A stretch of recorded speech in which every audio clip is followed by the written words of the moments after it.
İtaliyanın hüquq mühafizə orqanları Azərbaycanlı qanuni oğru, kriminal aləmdə Rövşən Lənkəranski ləqəbi ilə tanınan Rövşən Caniyevi beynəlxalq axtarışa verib.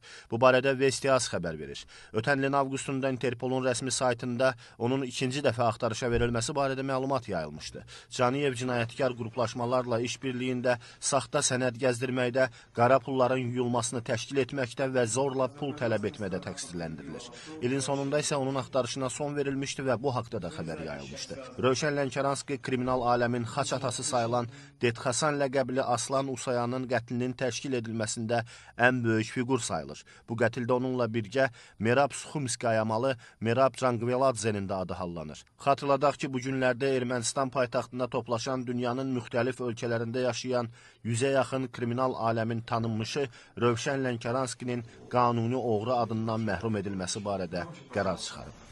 Caniyev Rövşən Rafiqoviç.